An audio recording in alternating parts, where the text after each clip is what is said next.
first part, with it being just that it was at a stop sign or stoplight when having to stop and wait to find out, or to see that it would start to get hot, I wanted to make sure the fans would work. One quick, easy way to check that is if you turn on the air conditioner, if you know you have a working air conditioner system, if you turn it on, it'll turn your radiator fans on. Condenser gets hot, so it'll automatically turn the fans on to help pull more air through the condenser and the radiator. I went ahead and I did try that. I turned the AC on. Both of the fans that are on this radiator did come on. They both did work. With the engine still cold, I went ahead and took the radiator cap off. Took the cap off, and of course on this one, it's sealed over here on the radiator, but the high point is back here in the middle of the engine of this one. So the engine was cold, so I knew it was safe to go ahead and take the cap off. If the engine was hot, you do not ever want to take that cap off. So, seeing as how it was cold, I took it off, looked down in here, there was no coolant that I could physically see in here. I went ahead and topped it off with water for the diagnostic here. So I've got it full now. What I'm going to do is I'm going to actually use a tool that'll connect on here in place of the cap and go ahead and pressurize the system and look for a leak somewhere. So I believe this one went ahead and it was getting hot due to just lack of coolant in the system. So let me go ahead and get the tool and pump it up and see if I can't find the leak.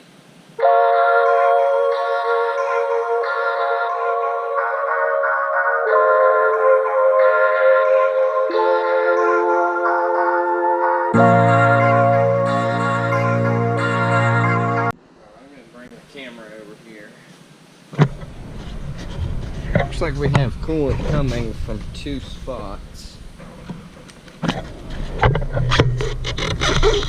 Back here, like where the light's shining. Hard to see down there. Where that bolt with the star in the middle of it is. Down there is the bottom of the housing where the radiator cap attaches to. So it bolts down through the intake gasket. It looks like it's leaking there on this one. Then here on the front of the timing cover, it's also wet, as if the water pump in this one is leaking as well. So now I did see that the timing belt was replaced. It says replaced at 89,745. And it was 11 of 2012. Well, that's currently 2020. We don't know when the last time the timing belt and water pump was changed, so there's a good likelihood that this vehicle is leaking from the water pump as well. This thing has a little over 200,000 miles, so it would definitely be due if it has not had a timing belt and water pump done since. So I'm going to go ahead and call the customer to confirm on the timing belt, see if it has been done since then. If not, looks like we may be taking the intake off of this to replace the intake gasket so we can get this leak stopped, and we may actually be doing a timing belt and water pump in it as well. So stay tuned. We may be going a little bit deeper in this one than expected.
so far on this, we've got the upper intake and the air box out. We've got the intake manifold, the lower portion out.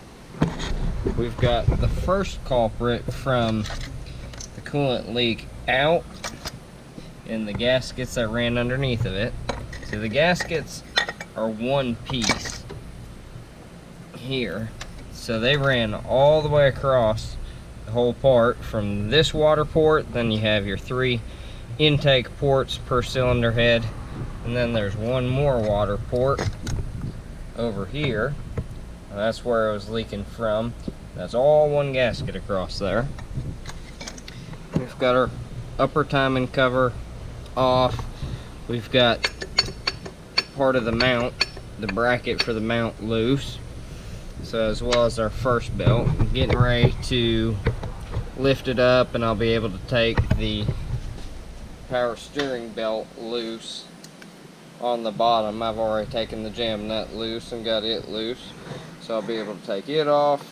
The balancer and the lower timing cover plastic, I'll be able to get it off. I did already go ahead and change the spark plugs. This one here looked like it hadn't had spark plugs done on the back side previously, so just as a safety precaution, we went ahead and changed all the spark plugs while the intake's off, so we didn't have to go back and pull the intake off a second time just to change the back 3 spark plugs. So I guess we'll continue on from there.